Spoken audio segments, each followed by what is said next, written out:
Tell me about this mixtape of hate that you've made.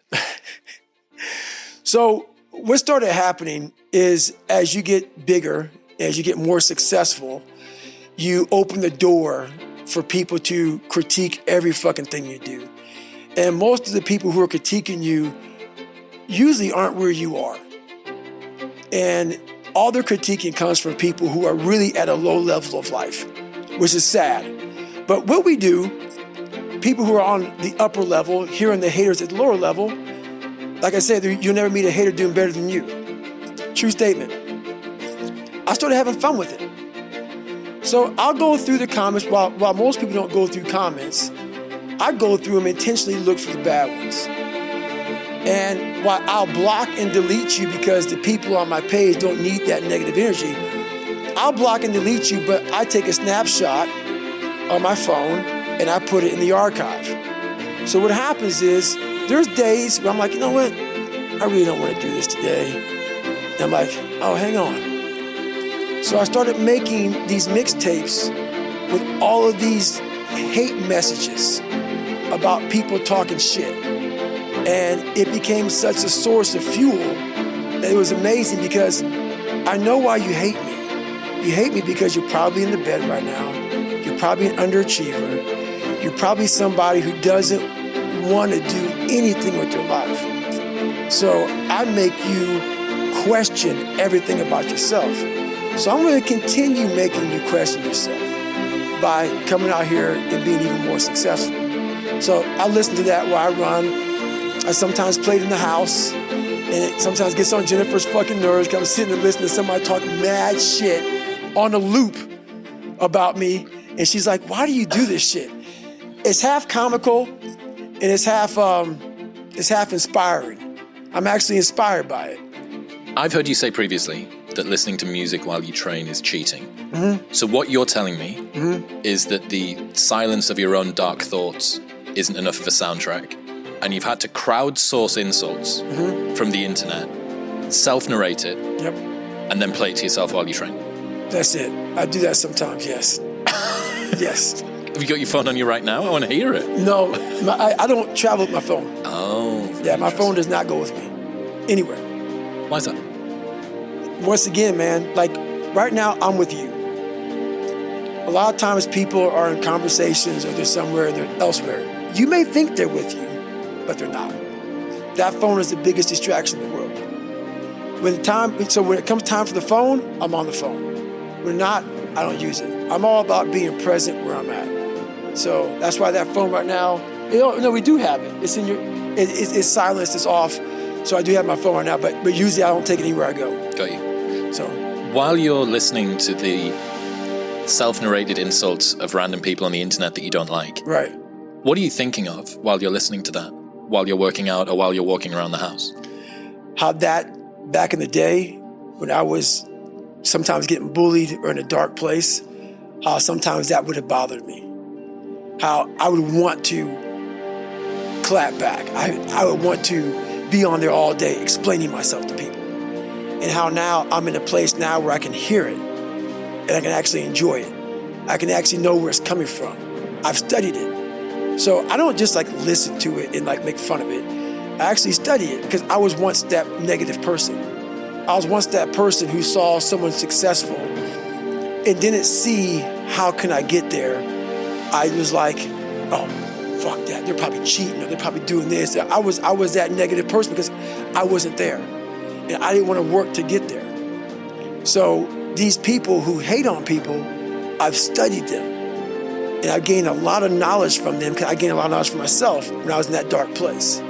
So it's almost like reflecting an older version of you back to yourself. 100%. I had this idea called the reverse role model. So in a lot of places, people might grow up and not have good role models around them. You know, like it would be great if I had someone that was my hero that could tell me how to be X, good in school, well with work, fantastic in relationships, whatever it might be. And a lot of people don't grow up with that. Right. And what I realized was, because that was me in part from where I was from, but I realized there was a lot of people that I got to see that were like the sort of person I didn't want to be like. Right. And that was the reverse role model. So I could look around and I could say, well, I really don't want his relationship with his wife. And I hate the way that he is using alcohol to get over the problems in his life. He doesn't have any integrity or tell the truth. She is a liar and a backstabber and a gossip. And the thing is that you can actually achieve a lot of success in life by avoiding failure. Like, most success in life actually is avoiding failure. Yes, you need to be able to be competent, but first you need to not get out of the race. That's the 1 second decision, right? You need to not lose before you can win. Right. And the reverse role model is you weaving your way through a selection of people that you don't want to be like. And I think that you can get an awfully long way just by doing that. I did that my entire life. I had the ultimate blueprint by watching my family. I was the youngest kid. So the youngest kid has the total advantage. You know, you may get picked on, you may get bullied with everybody, but you sit back and exactly what you said. I sat back and watched my dad. Definitely don't want to do that. My mom, my brother, whoever it may be. I sat back and I paid attention to everything around me. And it was the ultimate blueprint to how to live life. How not to live life. How not to live life. As I watched people do shit, I said,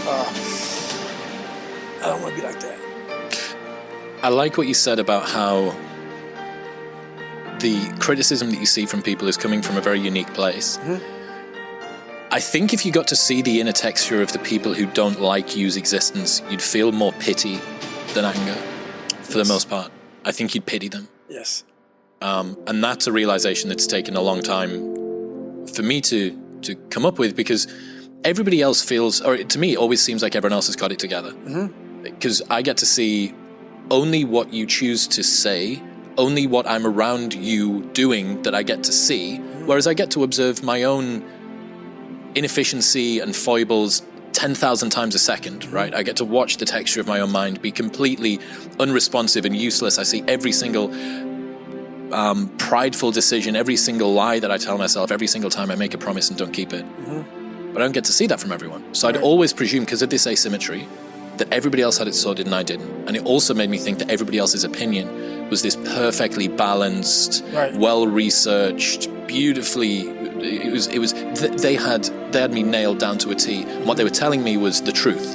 They could see something in me that I couldn't. And after a little bit of time and a good bit of building up of self-confidence, I realized that that's not the case. No. I have pity on a lot of people. I do. I used to get angry about it. Like, there was this guy, I talked about it on Rogan, this guy from SEAL Team 6, who went out there, when I started becoming more famous, he went out there and just tried to destroy me. Tried to literally destroy me. Talked about how, he just totally lied. Had to get a lawyer against him, all kind of shit.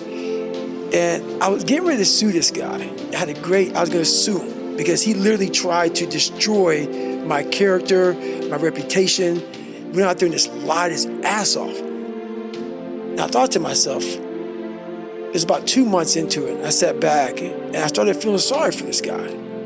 Like, really sorry for him. I was going to pull the trigger, sue him, and I said, I'm not going to sue this guy. I said, for you to be this person who comes on and lies and tries to literally tear down everything I've worked for, you are in a very, very bad place. Come to find out, he was in a very bad mental place. So I get what you're saying. I've learned to study people before I react, because there's no successful person in the world who's in a good headspace that's going to ever attack anyone in that kind of manner. There's always going to be something wrong with them. So you got to always dive a little deeper before you get your feelings hurt. Before you get your feelings hurt by that bully at school or that boss at work, take time. Take that 1 second to pull back and study them. Because most people who are in good places, they don't care about what you're doing. They don't care about what you're doing. They don't try to destroy you. They actually will try to build you up versus destroy who you are as a person. So that's where I'm at now in life, is most people who do that, they're in a very dark, dark place. He sends me this text message. He goes, dude, check this shit out. And it's you training with Rafael Cordero. And I remember looking at it and going, oh shit, what happened? What happened? Because the last time you were in here, You were talking about how you didn't want to work out. Yeah. Because it would ignite the ego. Hey, let's talk about that too. So, I was discussing with my wife something about me being overweight. You know, when you have to, sometimes want to complain on your wife, you want to take it out on her in some kind of perspective. And she said, well, why don't you just get on this treadmill for 15 minutes a day? I said, she said, just 15 minutes. So it went from 15 minutes a day to 2 hours a day. And that's what you were worried about. Yeah, exactly. I was complaining about my weight, and so I don't know. I guess I tried on some clothing that was disastrous, and so I was worried about my weight. And she told me the 15-minute route, and it was 2 hours a day. And I just started losing weight, and then somebody, my brother-in-law, said, "Hey, Mike, I know you're not gonna win, but somebody said we can fight this guy for like 40 million, 30 million bucks." I said, "Man, get the fuck!" Whoa. I said, "Oh, there's something ding." I was just getting ready to get the fuck. I said, "Whoa." I said, "Well, who would they like me to fight?" He said, "1 minute." Because then it's Bumstead. I said, "Okay." And so I'm saying to myself, "Well, I know Bob." And I said, "Oh," because I know Bob is big and strong. I said, "Oh, 1 minute. How would they like me to fight him? Can I fight him under the Marcus of Queensberry rules?" And he said, "1 minute, Mike." He asked the guy. The guy said yes. I said, "I'll fight him." Right? And so it was Bob Sapp was the first one that was brought up. Yeah, and so for people who don't know Bob Sapp was a giant fighter in Pride. Yeah. At one time, he was like 375 pounds. He was fighting all the kickboxers, solid muscle, and, with abs. It's incredible, right? And it went from him to somebody else, and another guy, then MMA, then this guy, and then somehow, some other fighters, Vander, then it went from, who else? It was another heavyweight champ. It was just a bunch of guys up there ain't fight. And next thing you know, it came down to Roy. I said, how did this? And I'm like, I don't know what the hell's going on. And then he signed the contract. I signed the contract. Next thing you know, I'm in the gym again, and it's disastrous. I'm trying to get in the shape. I'm thinking, did I really do this shit? Oh. Cause you would probably know, because if you getting in shape and getting conditioned, they're two different animals. They don't even belong in the same workout division of working out. Like getting in shape is just being kind of fit. Yes, and just getting in shape is able to fit your clothes. Right. That's getting in shape. Being able just to fit your clothes. Being in condition is being able to come outside of your soul. Yeah. You can't do that automatically. You're talking about being in fighting condition. Yes. Yeah. Yes. That's a rare state, and you can't keep it for very long. No, it is just... People need to understand that, right? The emotional state to prepare for that is mind-boggling. Well, that's what I was seeing when I was seeing you hit the pads. I'm like, this isn't just working out. There was something going on, man. When you were working out with Cordero and you were ripping to the body and throwing those hooks, I was like, this is a man who's preparing to go to combat. This is not normal getting ready to work out shit. That's why when I saw that video, I was like, oh. Want me to tell you something about that video? Yeah. I did that video and I was in bed for a week. That was 30 seconds and I was in bed for a week. And it's not funny because it made me realize that this is big boy shit, okay? Big boy shit. This big boy shit. There it is right there. Yeah, that wasn't really cool. No, that's in the gym. That's now. The thing is, though... That's now. That's going for, 5 and 6 rounds. That's now. But I'm talking about before that 30 seconds. The first time I ever did it, I caught...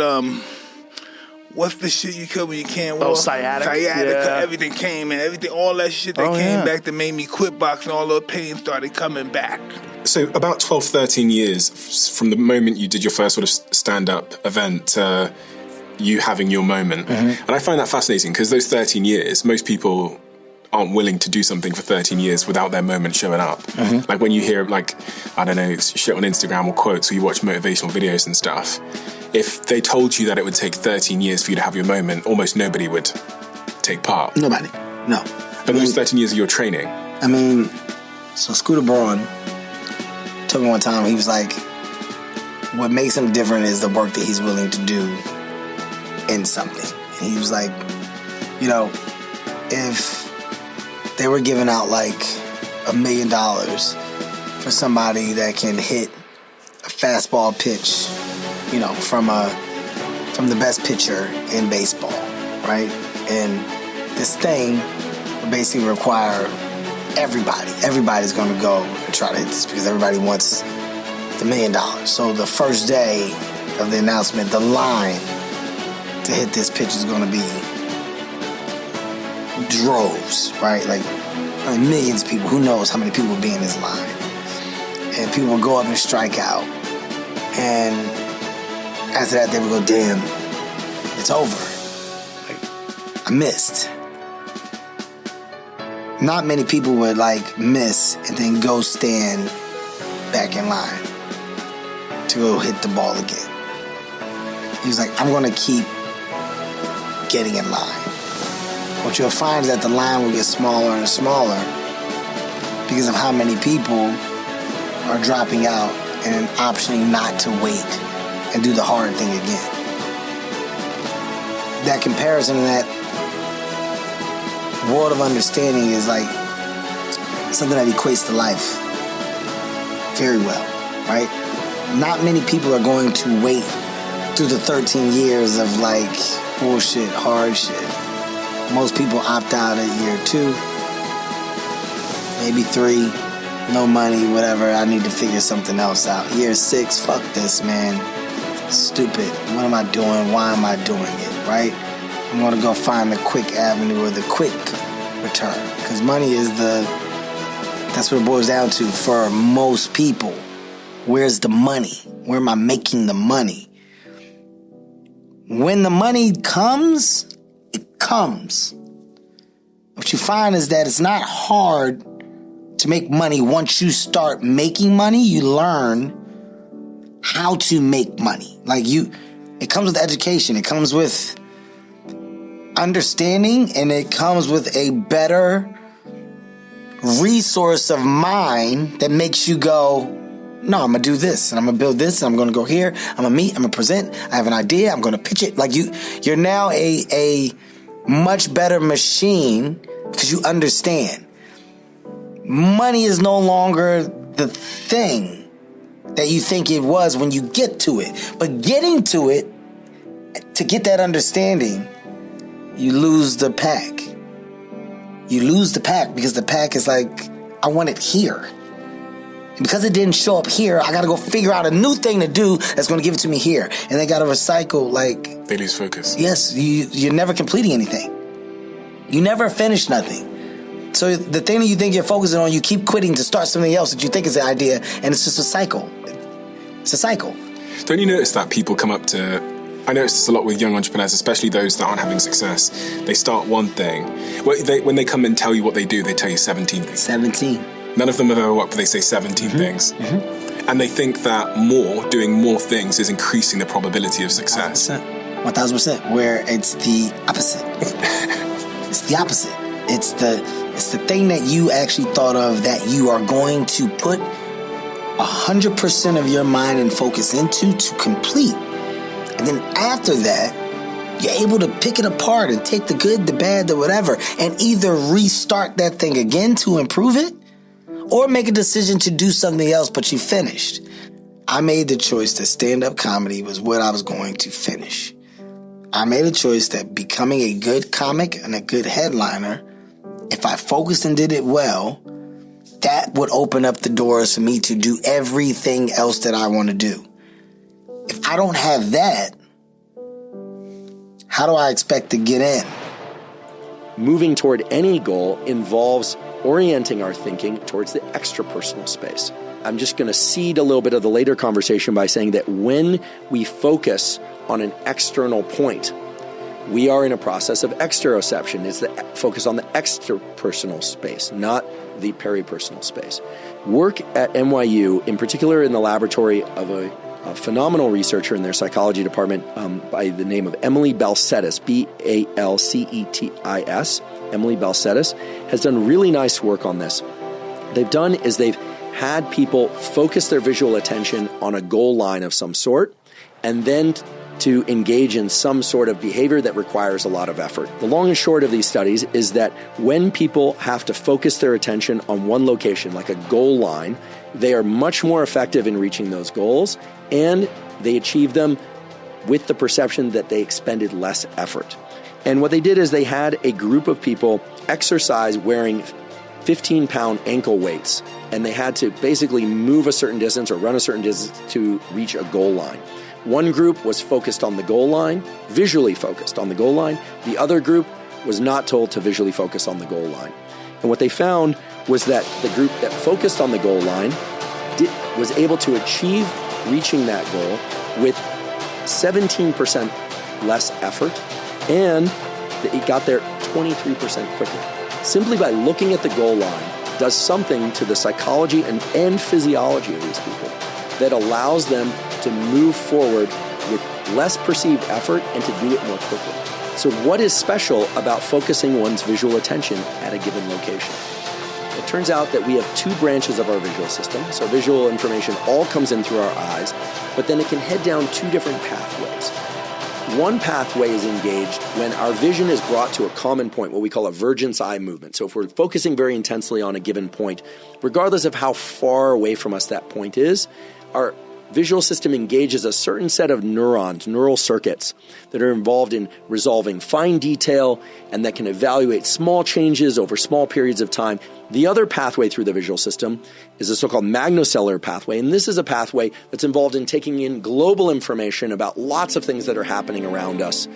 Movement of things to our right, movement of things to our left, things that are happening down on the ground and all around us. And that pathway involves a sort of relaxation, if you will, of the neural circuits that are associated with alertness and attention. When you focus your eyes on a particular location, blood pressure goes up, and there are some other systems that are coordinated with it in your brain and body that start releasing adrenaline, low amounts of adrenaline in most cases, and that adrenaline further readies your body for action. Conversely, when our visual system is in a mode of looking at everything, when the aperture of our visual system is very broad, we know that there's also a reduction in our goal-directed behavior and a reduction in blood pressure. What many of you are probably thinking is, okay, well, that's some physiology, there's some psychology, but how do you actually apply this towards setting and achieving goals?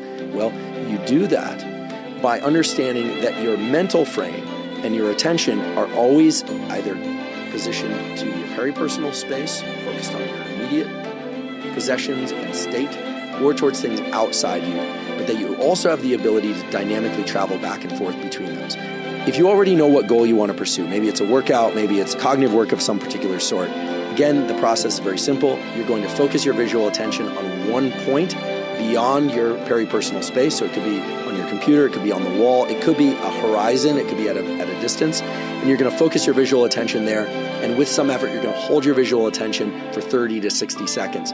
You might blink, that's okay, but you're going to try and hold your visual attention there. So no moving your head around, no diverting your attention to other locations. Again, it places your brain and body into a state of readiness, and then the idea is to move into the particular actions that bring you closer to your goal. Okay, we haven't yet talked about how to set goals and how to assess progress. This is simply how to pursue goals, okay? But the visual component is important. In fact, I would argue that the visual system and harnessing your visual attention to a narrow point is going to be the most effective way to get your brain and body into a mode of action to pursue whatever goal it is you're trying to pursue. So does visualization work? Well, turns out that visualization of the big win, the end goal, so the Super Bowl win, or 8 gold medals in the Olympics, or graduation from the university of your choice, or making a certain amount of money, or finding the partner of your choice, etc. That visualization is effective in getting the goal pursuit process started, but it actually is a pretty lousy and maybe even counterproductive way of maintaining pursuit of that goal.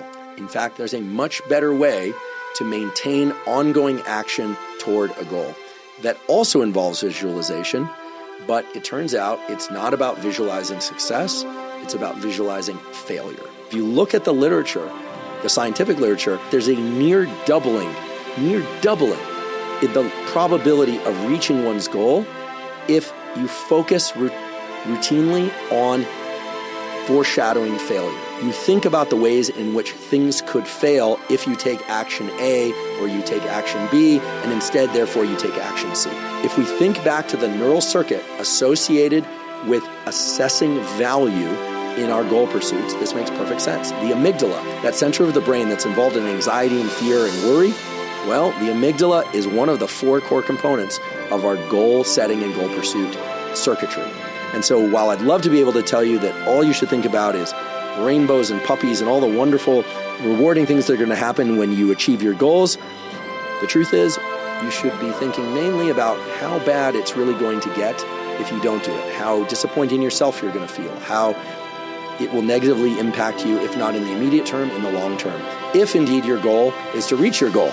And the more specific you can get by writing down or thinking about or talking about how bad it will be if you don't achieve your goals, the more likely you are to achieve those goals. If you're going to visualize in a positive way, do that at the very beginning of some goal pursuit. Maybe intermittently, every once in a while, you imagine the big win of scoring perfect on an exam or winning the championship or the great relationship. But most of the time, if you want to be effective, you should be focusing on avoiding failure, and you should be really clear about what those failures would look like and feel like. Now let's talk about goal setting. The goal should be significant, we are told. It should be inspirational. It should be aggressive yet realistic. But what does that really look like? And what does that correspond to? And how do we actually make that happen? Turns out that the probability of achieving a goal goes up or down depending on whether or not one visualizes or sets a goal that is easy, moderate, or impossible. Turns out that if the goal is too easy, it's too within reach, it doesn't recruit enough of the autonomic nervous system to make pursuit of that goal likely. Also, if a goal was too lofty, if it was too far from their current abilities, it didn't recruit enough systolic blood pressure. Even if people could get very excited about something mentally, it simply didn't place their body into a state of readiness because it wasn't tangible that they could actually perhaps really achieve it.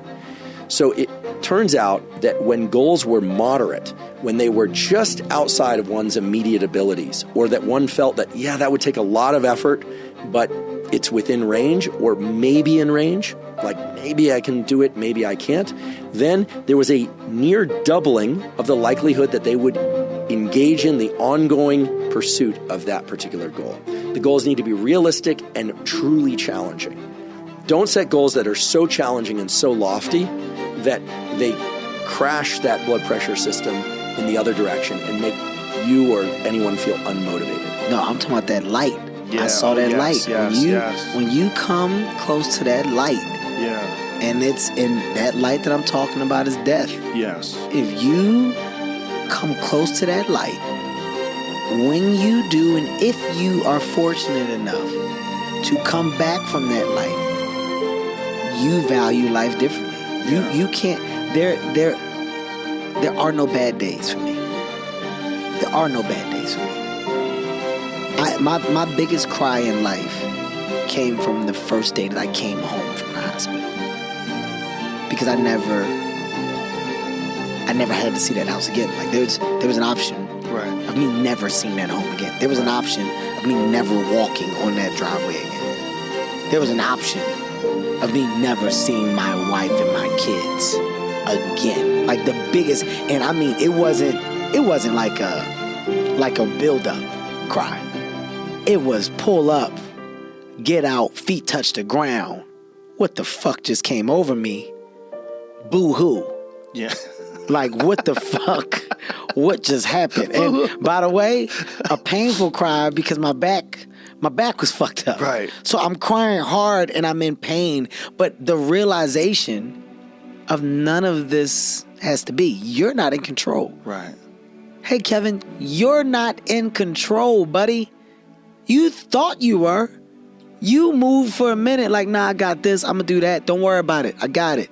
We'll be good. I'm going to make sure it happens. As if you were in control. That's what it is. It's literally that. Yeah. At any decision, at any given time, it can be over. Yeah. And it's not until you get close to that light that you truly respect that. I respect that. There are no bad days. Hey, man, miss me with any bullshit. Yeah. I'm smiling. Yeah. Because I have no reason to be angry. Because I don't have to be here. You appreciate that sunshine because you've been in the pouring rain. Yeah, man. Hey. That's a fuck yes. Yeah. So when you talk about C.T. Fletcher, you talk about his calm. You know what, man? I've been on the other side. He's been, let's go. And that's great. Yeah. That doesn't mean that he doesn't still have that, but now there's a different energy and a different level of relaxation that can come because I know how fortunate I am to be taking these steps. Yeah, it's not just a theory. Like every day really truly is a gift. Jeez. Yeah. And you take it for granted. It's real. You take it for fucking granted, man. I'm gonna tell you, not being able to wipe my ass changed everything. You got one of them bidets in your house? You press the button and it I shoots the couldn't water up even your do ass? that. Really? I couldn't do that. I'm talking you take it for granted. You take it for granted, man. All of this conversation, this clapping, this easy, hey, come here. All this shit here, All the you movement. just think it's okay. You go through a situation where it's compromised. How long did it take before you could start walking again normal? Or semi-normal? I lied in the hospital because I didn't want them to know that I was having pain because I thought that they were going to stop me from letting me continue to try my walks. It was like day 7 in the hospital, and I had the walker, and it was slow walks, but I was dragging. It was upper body. And I was masking it as if I was feet, right? Because I didn't want to stop trying. Like that was my fucking my go get, my drive for anything was that half hour or 40 where I could get up and go walk, because I was just laying in the bed all day. And God bless, man, my wife and my kids. There's times like, if this is the remote control, I'm in the bed and I just want to get to the control. Well, I can't get to it. If you didn't position the control down here by my hands so I could get it, this here throws my whole fucking...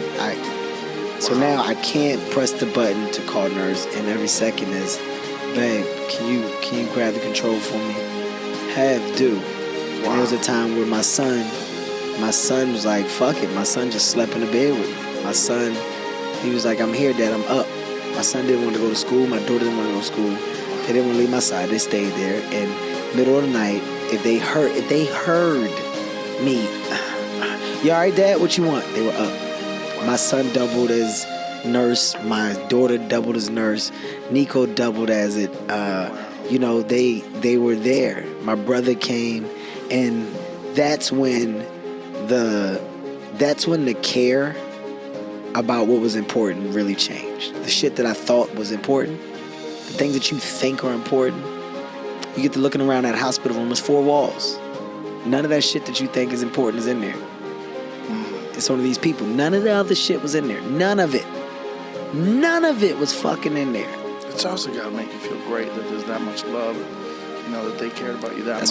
That's what gets you through it. Yeah. What would you say to anybody that's lost direction in life in the way that you have? I would say I'm still in the midst of it, but I do believe it will be for the better. I feel like the path I was on I knew when I was on it wasn't the best for me. So if I stayed on that path, it might not be lost, but I'm not discovering anything else. And at least in being lost, you might discover something new that's better or different, but still good. Better is a subjective word, I guess. Nothing will be like the Olympia, but things will be incredible in my life. And I would say actively, like I said, the gym has been like the thing for me of when I'm lost. It's always there. So having a constant in your life, having something within your control when things feel out of control to just go do, just to give you that little postural upkeep, I think is so crucial. And again, that's why like young kids were like, I don't know too much. Just go work out, go lift weights. Start Fine. there. We'll be fine. Just get jacked and figure it out. Yeah. Obviously, you can't Get jacked, figure it out. You can't just stick with that. But I think understanding that a lot of people don't feel lost their whole life, but they're just stuck in this like box until they're 70 and they're like, look back and they're like, how did I get here? Because they had such a clearly defined path for them, and maybe it wasn't where they wanted to be. So being lost is an opportunity to stop and slow down and reflect where you truly want to go. And that's what I'm trying to use that for right now, and be like, oh, it's time to do this, that. It's like, people are like, what are you going to do next? I'm like, right now, nothing. I'm not adding anything to my life because I'm trying to figure out what that is, and it's okay to be lost right now. Telling myself it's okay to be lost right now. Dear Christopher, it's okay to be lost right now. It will get better and you'll figure it out. And just do what you can. Fill yourself up right now. Learn who you are in the season of life and just trust that whatever will come will come. Isn't it poetically ironic that the thing you walked away from was the thing that you needed to give you structure after you'd walked away from it? The gym was the kind of the thing that I left behind. And when I worked out what it was that I needed to do in order to get myself at least back in a good state of mind, it was go back to the gym again. Yeah. Everyone needs some kind of constant in their life. And the true cheat code is relationships. How so? Just the ability to be seen by someone else, I feel like is such a cheat code for life. If you're feeling lost, you feel alone, there's like the word lost. Would you rather be in a forest by yourself or with someone else who is lost with you? It's just such a drastic thing. And I feel like being able to be with someone through hard times and understanding, I'm dealing with all these issues of identity. I'm losing this, I'm losing that. Did people like me for this? Am I losing followers now? Am I going to be the same? Is this going to still be a part of my life? Do I still care about this?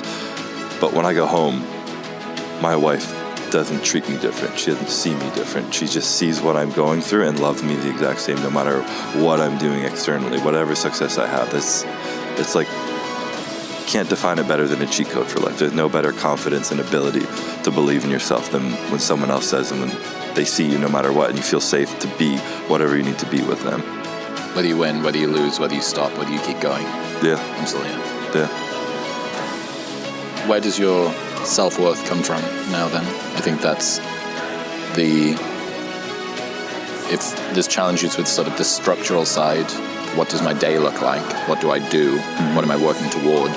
There is sort of a moment to moment, who am I and why am I important? And I've lost followers. Oh my God, I'm irrelevant. People don't care about me so much anymore. Who's the next hot thing? It's whatever. Where do you think about self-worth coming from post-retirement?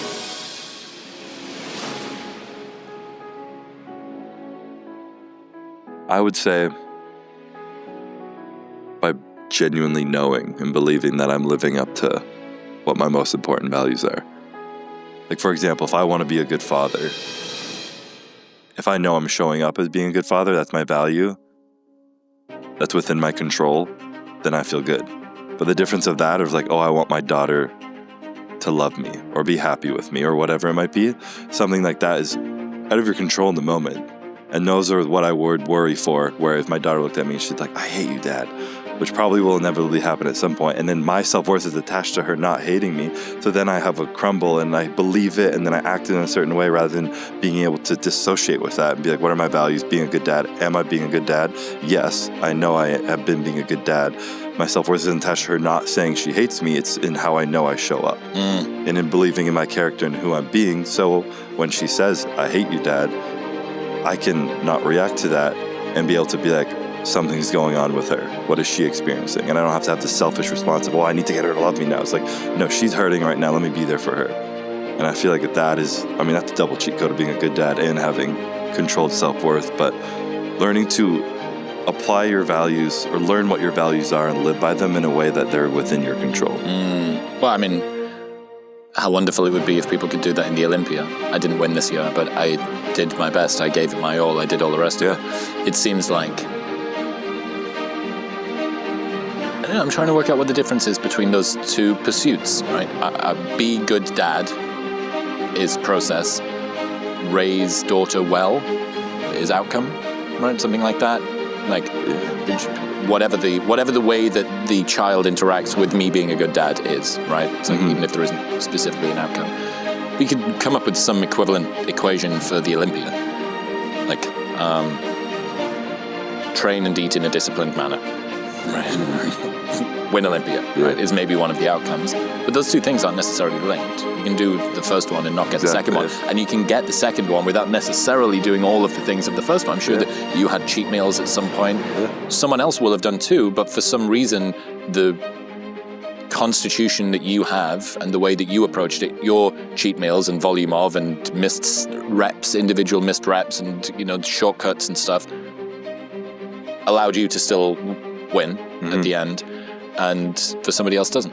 Yeah. So my point is, I wonder whether it's easier to be a bit more embodied and mindful and sort of gentle and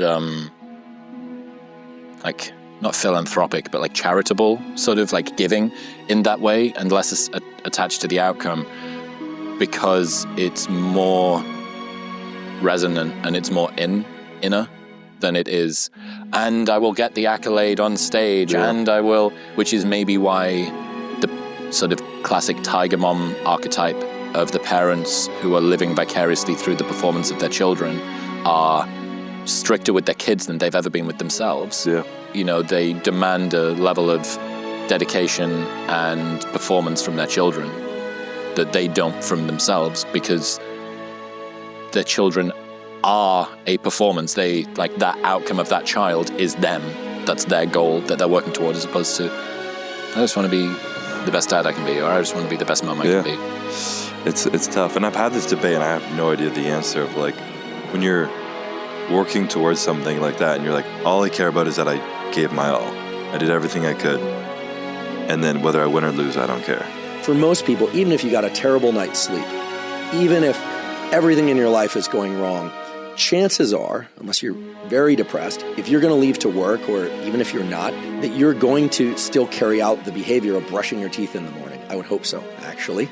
But you are probably less likely to perform particular habits that are not what you deem as necessary. But if you think about it, brushing your teeth, exercise, eating particular foods, maybe engaging socially in particular ways, you are the one that places any kind of value assessment on which ones are essential and which ones are negotiable. So task bracketing sets a neural imprint, a kind of a fingerprint in your brain of this thing has to happen at this particular time of day, so much so that it's reflexive. And as we'll talk about in a moment, there's a way that you can build up task bracketing so that regardless of what it is you're trying to learn, there's a much higher probability that you're going to do that thing. When I say learn, meaning, let's say you're trying to acquire a habit that for you is really challenging. Maybe it's that you're going to write for an hour a day on a book project that you've been thinking about, or you're going to work on mathematics, or you're going to do any sort of thing that for you there's a lot of limbic friction. While it is important to think about the sequence of events that would be required in order to engage in that behavior, that procedural memory visualization exercise we talked about before, that will help. There is a way also that you can orient your nervous system toward this task bracketing process so that your nervous system is shifted or oriented towards the execution of a given habit. So this is sort of like warming up your body to exercise. When the dorsolateral striatum is engaged, your body and your brain are primed to execute a habit, and then you get to consciously insert which habit you want to perform. So in order to leverage the neural mechanisms of task bracketing, in order to increase the likelihood that you're going to perform a particular habit, I have to break it to you that one thing that you've probably heard over and over about habit formation is not true. And what I'm referring to is this idea that if you are very specific about exactly when you're going to perform a particular habit, that you are more likely to perform that habit. And while that is true in the short term, it is not true in the long term. And the reason for that is that our nervous system tends to generate particular kinds of behaviors based not on time, but on our state, meaning what level of activation is taking place in our brain and body, how much focus we happen to have, how fatigued we are, how energized we are. So while schedules are important, it's not the specific time of day per se that's going to allow you to get into a habit and form that habit and consolidate that habit. Rather, it's the state that your brain and body are in that's important to anchor yourself to. And so now I'm going to present a very straightforward but neurobiologically grounded program by which you can insert particular types of habits that you want to perform at particular phases of the day, not times a day, but in particular phases of the day, because it turns out that particular phases of the day are associated with particular biological underpinnings, chemicals and neurocircuits and so forth.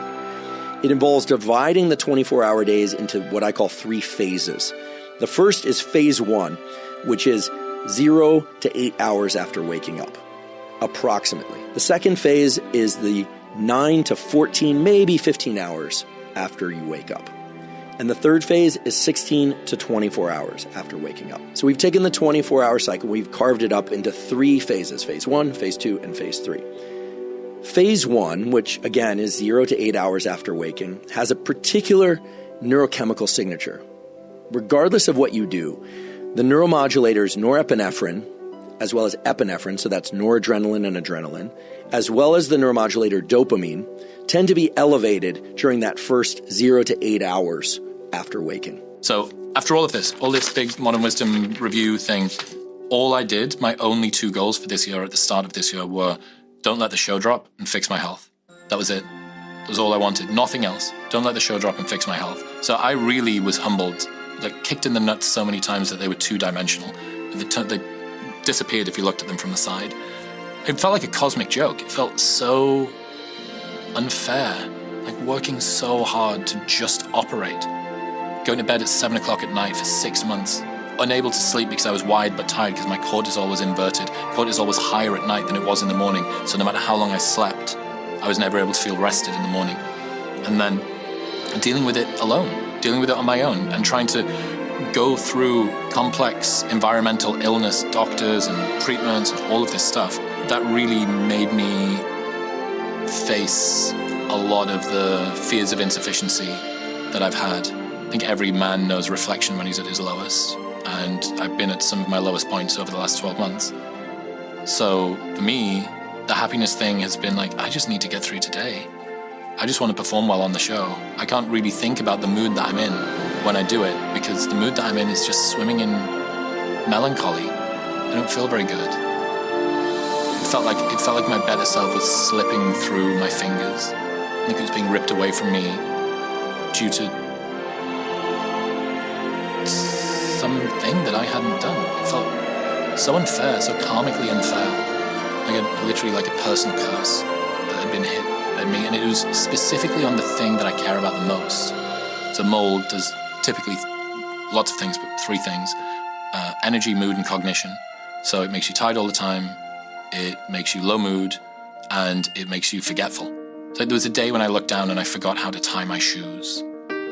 Couldn't remember how to put my shoelaces together in order to tie my shoes. I was forgetting words, I was forgetting the names of people that I'd known, I was forgetting the names of like friends' dogs and stuff that I'd spent time with. And this year has not been a year where I've been trying to maximize my happiness. It's one where I've been trying to sort of survive. And I did it pretty much silently. I did a video about it in maybe October time, something like that. But again, I want to keep my private life private thing was important to me because I didn't want to have other people being ill. Anybody that is dealing with an illness will know this. Talking about your illness is kind of like having a birthday that what you get is inundated with lots of messages from people who are all really well-wishing, but what it results in is just a ton of admin and a load of guilt if you don't reply. So I knew that if I started talking about all of the stuff that I was going through, it would be great because it would make other people that were dealing with it feel less alone, but it would also be an additional burden on me while I'm trying to fix myself, of trying to sift through all of, my friend knows how to do a parasite cleanse using goat milk and you can, pray to the full moon. Like, dude, I really appreciate you caring about me so much that you're trying to link me in with this person. And sure enough, this documentary that I put on the channel, people can go and watch, came out, and that happened. Mercifully, I was a little bit further through the journey. But yeah, man, like, how do I optimize my happiness is a luxury that a lot of people aren't in a position to do, and that was me this year. I didn't have the spare capacity to optimize my happiness. And you still try hard to be, you still have to put significant effort in to be content, happy. Yeah, at the moment, yeah. I've been working hard on it, Happiness really only exists when uncertainty isn't there. It's very difficult to be uncertain and happy at the same time. You'd even make the argument that humans never chase happiness directly. They always chase certainty first.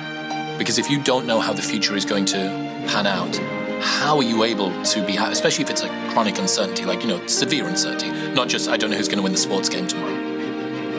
And for me, I didn't know if I was going to get escape velocity to get out of this health stuff. And if that's the case, where am I deriving my happiness from? All I see is this endless stretch of work and discomfort and fatigue and tiredness and solitude. And I feel bad for the guy that had to go through that this year. Like, I feel for him, because it wasn't easy, and it was lonely, and I'm really proud. I'm really, really proud that I kept showing up. I didn't give up on myself. I hit dead ends with regards to treatment, with regards to testing. It was like months where I was going to bed at 7 p.m., waking up at 8 a.m., still tired, sleeping straight through. There's something interesting here, because the three areas that you said mold impacts are also the three areas that everybody kind of knows you for. Right.